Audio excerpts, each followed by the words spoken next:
Sa liblib na baryo ng San Roque, may isang binatang nagngangalang Leopoldo, isang simpleng magsasaka na kilala sa kanyang mabuting puso.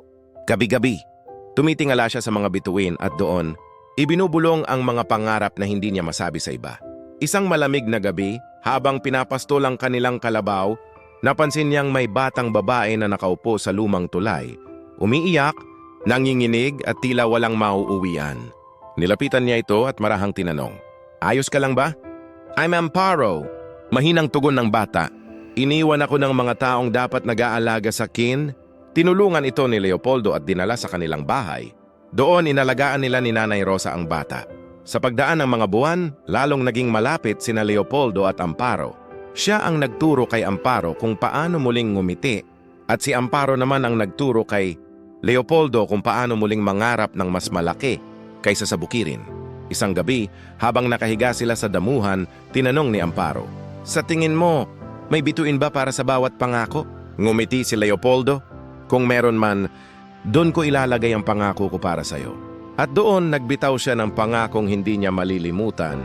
"Hanggat may isang bituing nagniningning sa langit, hindi kita iiwan, kahit ano pa ang mangyari."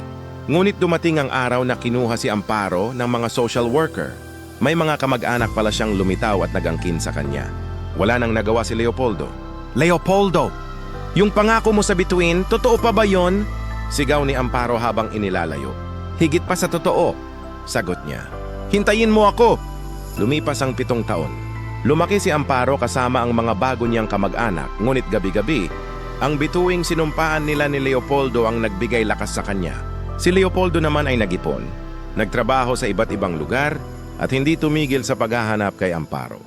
Hanggang isang araw nahanap niya ang tamang address. Hawak ang star-shaped pendant na ibinigay ni Amparo noon, kumatok siya sa pinto. Pagbukas, isang dalagang halos hindi niya makilala ang tumingin sa kanya. Ngunit nangangumiti ito, iyon ang nangiting hindi nabura sa puso niya kahit gaano katagal. "Leopoldo?" Nanginginig na tanong ni Amparo. "Sinabi ko sa'yo, hanggat may bituin sa langit, hahanapin kita." Niyakap siya ni Amparo, isang yakap na parang bumulong, "Nandito ka na." At sa gabing iyon, sa ilalim ng mga bituin na minsang naging saksi ng kanilang pangako, mahina ngunit malinaw na binulong ni Leopoldo, "Ito na ang katuparan ng ating pangako sa bituin." Moral na aral, sa kwentong pangako sa bituin, ipinapakita na ang tunay na pangako ay hindi nasusukat sa haba ng panahon o layo ng distansya kundi sa katapatan at pagmamahal ng pusong nagbibigay nito. Kahit pa pinaglayo sila ng pagkakataon, hindi pinabayaan ni na Leopoldo at Amparo ang pangako nilang isinabit sa ilalim ng bituin.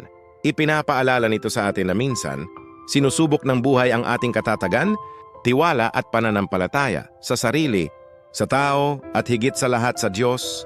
Ang kwento rin ay nagtuturo na ang bawat tao na ipinapadala sa ating buhay ay may layunin upang tayo ay tulungan, palakasin at turuan kung paano magmahal ng tapat. Ang paghihintay at pagsusumikap ay may gantimpala, lalo na kapag ang pangako ay nagmula sa kabutihan ng puso. Higit sa lahat, ang kanilang pangako sa isa't isa ay sumasalamin sa pangakong ipinangako sa atin ng Diyos, na hindi niya tayo iiwan o pababayaan at laging may liwanag sa gitna ng dilim. Hebreo Kabanata 13 talata 5. Sapagkat sinabi ng Diyos, "Hindi kita iiwan ni pababayaan man." Gustong makasave sa kanyang binibili?